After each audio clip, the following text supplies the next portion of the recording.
Hey, what's up, guys? Ben from My Sports Stop here with Richie Donnell. We're going to talk about our top 10 safeties of the draft. Yeah. A very top-heavy group. Yes, very, very top heavy. You're looking at probably 5 or 6 guys competing for a first round spot here. Yeah. But after that, I mean, it's a little bit of a drop. I Right. think you could see, you're going to see an early run on safeties, and then possibly you might not even see a safety to the late second or third round after that. Okay, let's get started. At number 10, you have Justin Evans from Texas A&M. Yeah, this dude, he's a safety that you think about in the older NFL, the 90s and the 80s. This guy just brings the boom, and he's got no problem laying you out. Unfortunately, I think he's going to catch Roger Goodell's attention right away and get a couple letters from the commissioner office. But over the last 2 years, 165 tackles, 5 interceptions. He's also a returner, which is a big boost for him. But like I said, this guy is going to be known for the hit stick. Okay, now number 9, you have Marcus Maye. Yeah, this is a guy who is a 4-year player. This is a guy that's been through it all, seen it all, done it all. Going to bring a lot of experience to a team, even though he's a rookie. Just because, again, playing in the SEC, getting all that experience, playing against those teams, those players seem to be a little bit farther ahead than the others. But 205 career tackles, that's a lot of tackles for a safety.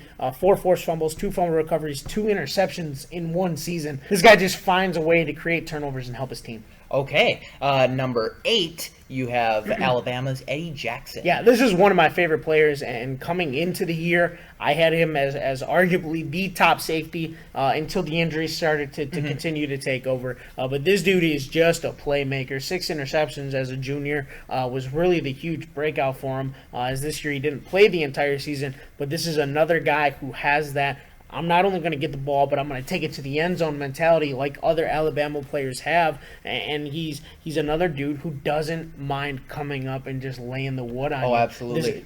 Being able to intercept the ball and lay the wood. I mean, this dude he's an unreal player, and healthy, I think he's an elite talent. Okay, number 7, Josh Jones from NC State. Yeah, 6'2", 215. I think you got to start right there. The size of that, I mean, you think about other guys that size, I think you got to start with somebody like Cam Chancellor and see what he's been able to do in the NFL. But like I said, 6'2", 215, he's the size of most receivers, so he has no issue coming across and lighting you up. 109 tackles last season, last season in college, and it's one of those situations where you think maybe he didn't have the linebacker help, but this guy plays sideline to sideline like a linebacker, even though he's back in the secondary, and that's something that's kind of becoming more familiar in the NFL.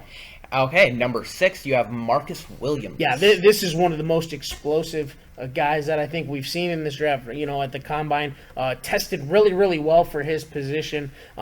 But this dude, his first step and his ability to read is absolutely incredible. Almost 200 tackles, over the last 3 years. 6'1", another bigger guy that you got lining up back there. 10 interceptions in the last 2 years is another thing that you got to like, because he's got the ability to make plays, create turnovers, and get the ball back for his team. And another guy who's fit the mold of the last couple of guys I mentioned. This guy likes to hit. Yeah. And that's something that I think is going to be familiar with this safety class. All right, number 5, you have the athletic freak himself, Obi Melifonwu. Yeah, I think UConn gets overlooked a lot when it comes to putting players in the NFL. This is a school that quietly sends players to the NFL that develop and play well and have long careers. But I think with Obi, you got to start with the size. Obviously, like you said, I mean, 6'3", 217.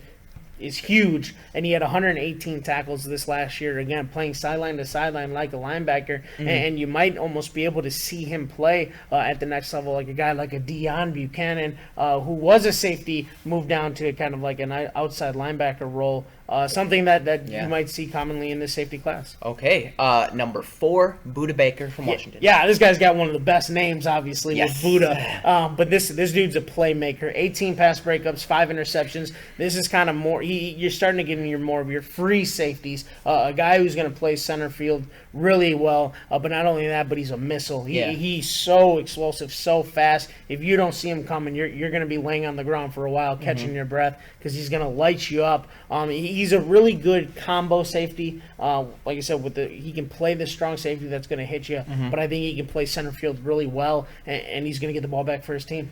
All right, number 3, he was a Heisman candidate, Jabrill Peppers. Yeah, Jabrill Peppers is unfortunately for him, he doesn't really have a position. Yeah. If he did, I think he would be talked about a lot more, going a lot higher, being ranked higher by us. It's just one of those things where he's a defensive weapon, and this just kind of seemed to be the best place to fit him.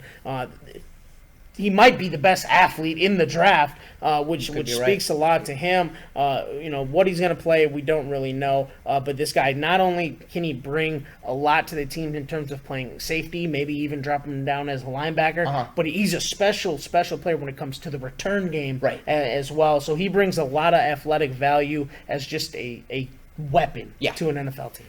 Okay, number 2, you have Jamal Adams from LSU. Yeah, this guy is just, his stock has climbed once again.